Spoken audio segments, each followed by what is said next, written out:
નમસ્કાર મિત્રો, હવે આપણે ધોરણ 11 ઇંગ્લિશ ફ્લેમિંગો પાર્ટ 2 ભાગ બીજો એના હવે આપણે આની અંદર રીડ 3, 4 અને 5 નું આપણે ભણવાનું છે.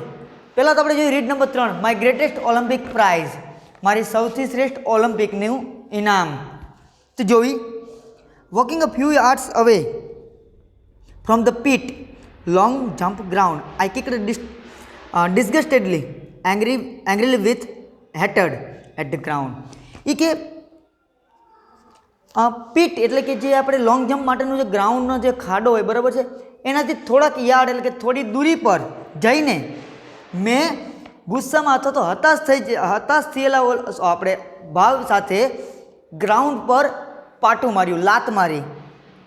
Suddenly I felt a hand on my shoulder, અચાનક મેં મારા ખભા પર એક હાથ અનુભવ્યો. I turn to look into the friendly blue eyes of a tall German long jumper, અને ત્યાં મેં ફરીને હું આમ પાછળ ફરીને મેં એક આ લોંગ જમ્પર એટલે કે લાંબી કૂદનો એક જર્મન ખેલાડીની ભૂરી અને મૈત્રીપૂર્ણ આંખોમાં જોયું. He had easily qualified for the finals on his first attempt. તે પોતાના પહેલા પ્રયત્નમાં જ તે ફાઇનલમાં ખૂબ જ સરળતાથી ક્વોલિફાય થઈ ગયો એટલે કે સિલેક્ટ થઈ ગયો. He offered me a firm handshake, અને તેને મારી સાથે હાથ મિલાવ્યો. હવે જેસી Owens, I am lose long. તેણે કીધું એટલે કે જે લોંગ જમ્પર જર્મનીનો હતો તેણે કીધું કે જેસી ઓવેન્સ એટલે કે આપણા પાઠના લેખકનું નામ છે જેસી ઓવેન્સ.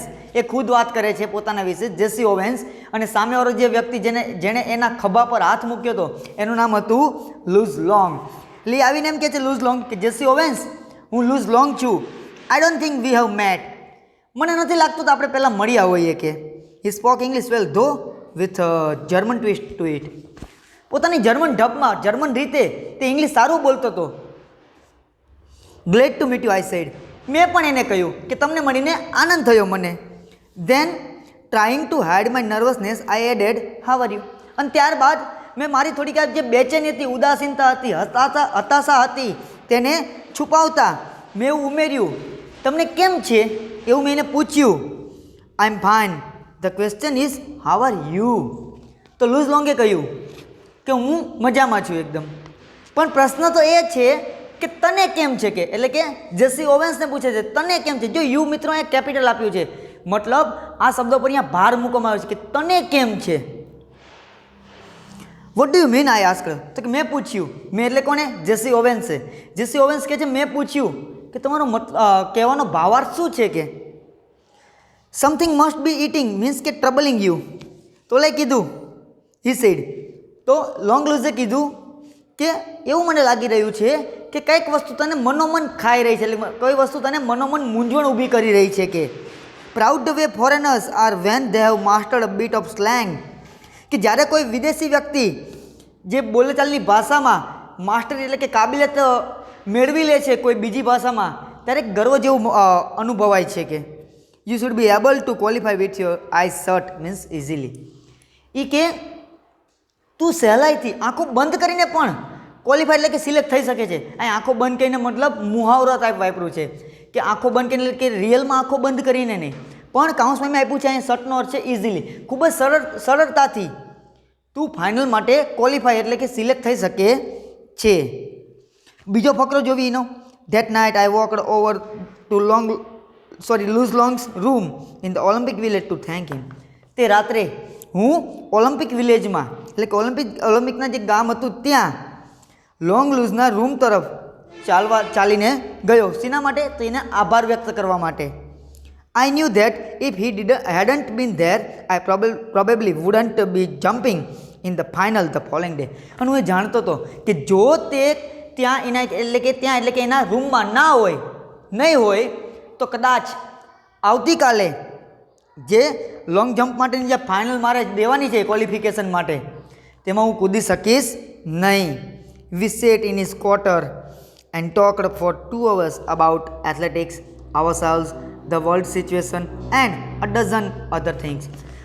અમે એના રૂમમાં આશરે 2 કલાક જેટલું બેઠા અને વાતો કરી. શેની વાતો કરી? એથ્લેટિક્સ એટલે કે આ રમત વિશેની પોતાની, પછી પોતાના વિશે વાત કરી, પછી દુનિયાની પરિસ્થિતિઓ વિશે વાત કરી, અને બીજી પણ ડઝનેક જેવી એટલે કે આશરે 10-12 વાતો અમે 2 કલાક સુધી કરી.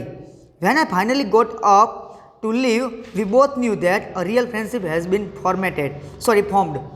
અને જ્યારે અંતે હું ત્યાંથી નીકળવા માટે ઊભો થયો ત્યારે અમે બંને જાણતા હતા કે એક સાચી મિત્રતા અમારી બંને વચ્ચે બની ગઈ છે. Luz would go out to the stadium the next day trying to beat me if he could. Luz Long જે હતો એ આવતીકાલે ગ્રાઉન્ડમાં જો તે હરાવી શકે તો મને હરાવવા માટે ઉપસ્થિત થવાનો હતો. But I knew that he wanted me to do my best even if that Myint my winning. પણ મને એ પણ ખ્યાલ હતી કે તે એટલે કે લૂઝ લોંગ એવું ઈચ્છે છે કે હું મારું શ્રેષ્ઠ પ્રદર્શન કરું, પછી ભલે ને મારો જ વિજય થાય, એટલે કે લૂઝ લોંગ હારી જાય એવું ઈચ્છે છે. મતલબ એવું કહેવા માગે છે કે અમારા બંને જ્યારે હું ઊભો થયો એના રૂમમાંથી બહાર જવા માટે ઊભો થયો ત્યારે મને એટલી તો ખ્યાલ હતી કે અમારા બંને વચ્ચે એક સારી એવી મિત્રતા બની ગઈ છે.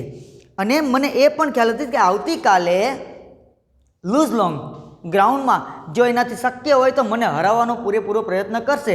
પણ મને એ પણ ખ્યાલ હતો કે એ એવું ઈચ્છે છે, એટલે કે લૂઝ લોંગ એવું ઈચ્છે છે કે હું પણ મારું શ્રેષ્ઠ પ્રદર્શન કરું, પછી ભલે ને હું જીતી જ જાઉં એમાં, એટલે કે લૂઝ લોંગ હારી જાય ખુદ. આને કહેવાય મિત્રો સ્પોર્ટ્સમેન સ્પિરિટ, એટલે કે એક ખેલદિલીની, કે સામેવાળા વ્યક્તિને પણ સામેવાળા ખેલાડીને પણ એટલો જ જુસ્સો અથવા એટલું જ માન આપવું. As it turned out, Luz Long broke his past record in doing so.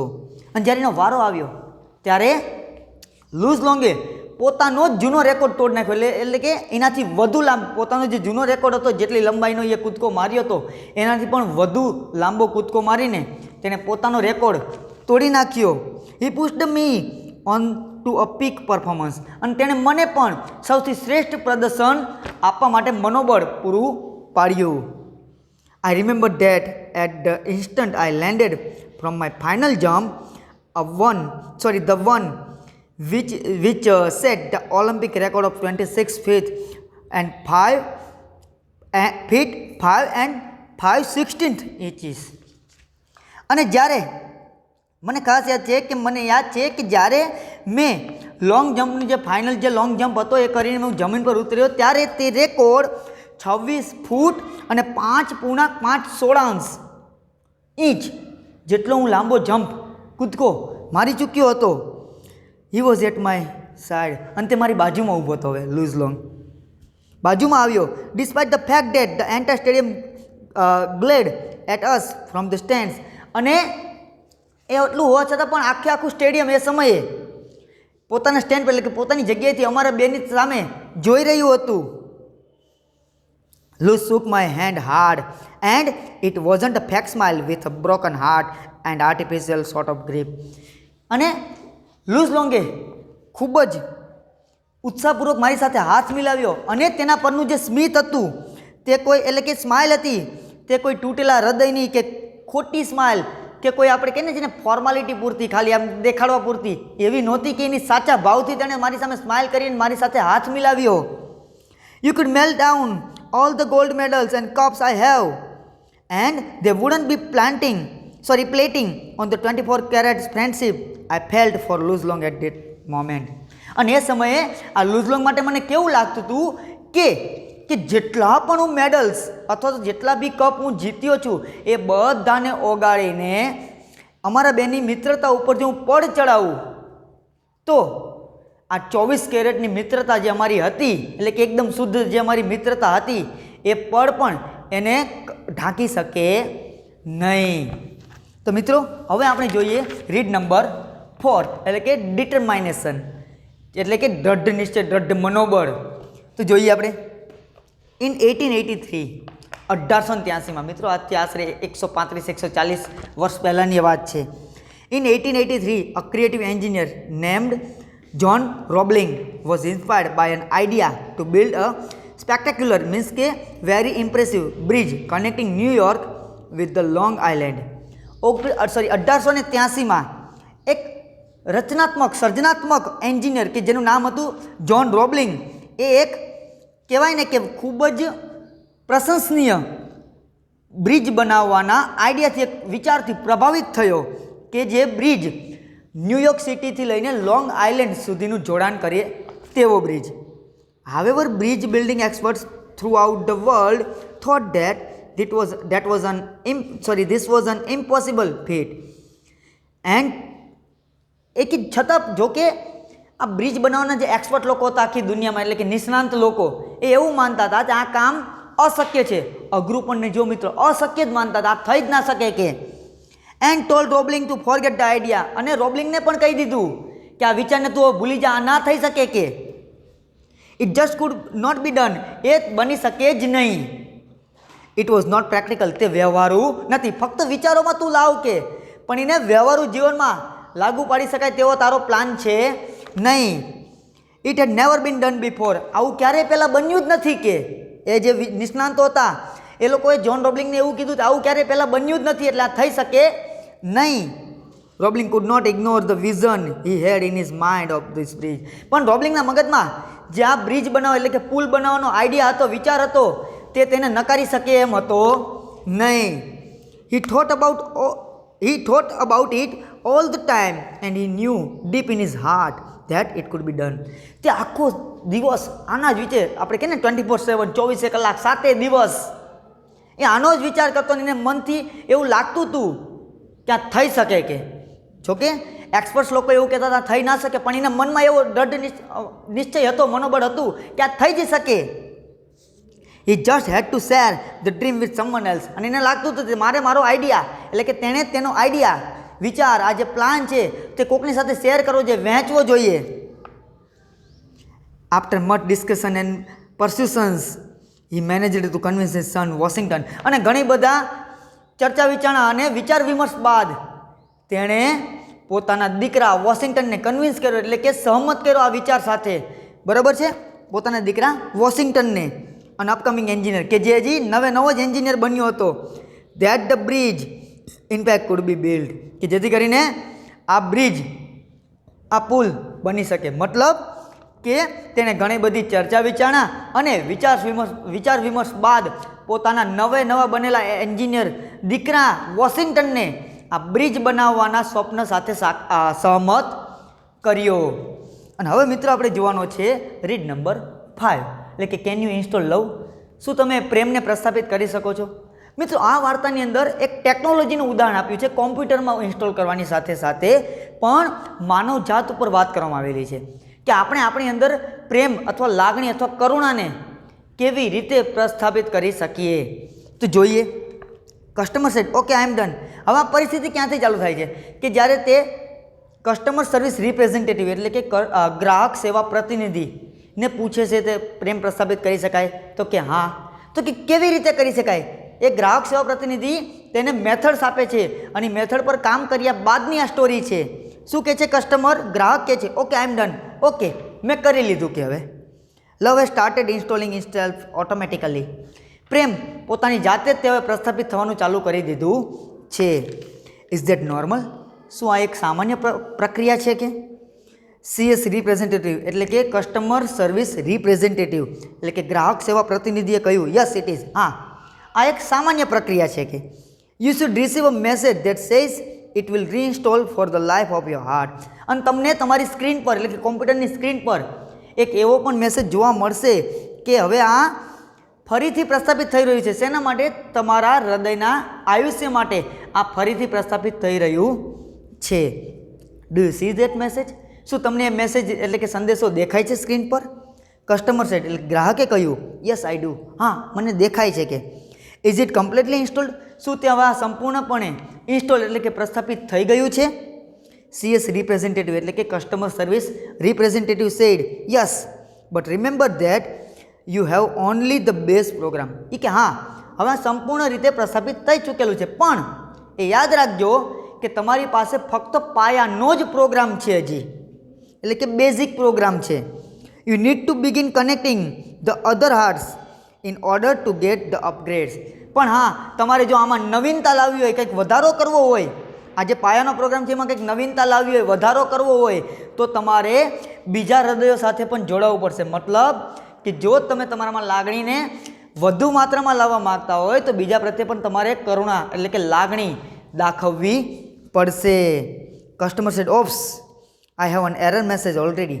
Customer એટલે કે ગ્રાહકે કહ્યું, ઓહ મારે એક ભૂલનો સંદેશો આવ્યો છે સ્ક્રીન પર, એક ક્યાંક ભૂલ થઈ છે મારે. કે વોટ શુડ આઈ ડુ, હું હવે શું કરું? કે તો CS રિપ્રેઝેન્ટેટિવ સેડ એટલે કે કસ્ટમર સર્વિસ રિપ્રેઝેન્ટેટિવ મીન્સ ગ્રાહક સેવા પ્રતિનિધિએ કહ્યું, વોટ ડઝ ધ મેસેજ સે, મેસેજમાં શું લખેલું છે? કે કસ્ટમર સેડ ગ્રાહકે કહ્યું, it says error 412 program can not run on internal components. એ કે એ મેસેજમાં એવું લખેલું છે એરર 412. આ એક એરરનો કોડ છે 412 કે જેમાં શું લખેલું છે? Program can not run on internal components. આ જે પ્રોગ્રામ છે તે તમારા આંતરિક ભાગોમાં ચાલી શકતો નથી. એટલે કોઈ પ્રોબ્લેમ આવ્યો છે આંતરિક ભાગો, જે આપણે બાહ્ય તમારે ઇન્સ્ટોલ થઈ ગયો છે, બાહ્ય પ્રસ્થાપિત થઈ ગયો છે બહારી હૃદયમાં, પણ જે આંતરિક હૃદય છે તેમાં પ્રોગ્રામ હજી ચાલી શકતો નથી. વોટ ડઝ ધેટ મીન, એનો મતલબ શું? કે તો CS રિપ્રેઝેન્ટેટિવ સેડ એટલે કે કસ્ટમર સર્વિસ રિપ્રેઝેન્ટેટિવ ગ્રાહક સેવા પ્રતિનિધિએ કહ્યું, ડોન્ટ વરી મેમ, ચિંતા ના કરશો madam, that's a common problem. આ એક સામાન્ય તકલીફ છે, મુશ્કેલી છે. કે it means that love program is set up to run on external heart. એનો મતલબ એ છે કે આ જે લવનો જે પ્રોગ્રામ તમે નાખ્યો છે એટલે કે પ્રેમનો જે પ્રોગ્રામ તમે નાખ્યો છે તે ફક્ત તમારા બાહ્ય હૃદય પર જ ચાલવા માટે હજી પ્રસ્થાપિત થયો છે, but has not yet been run on your heart. પણ હજી તમારું જે હૃદય છે એટલે કે આંતરિક હૃદય છે તેના પર ચાલી શકે એ માટે હજી પ્રસ્થાપિત થયો નથી. It is one of those complicated programming things.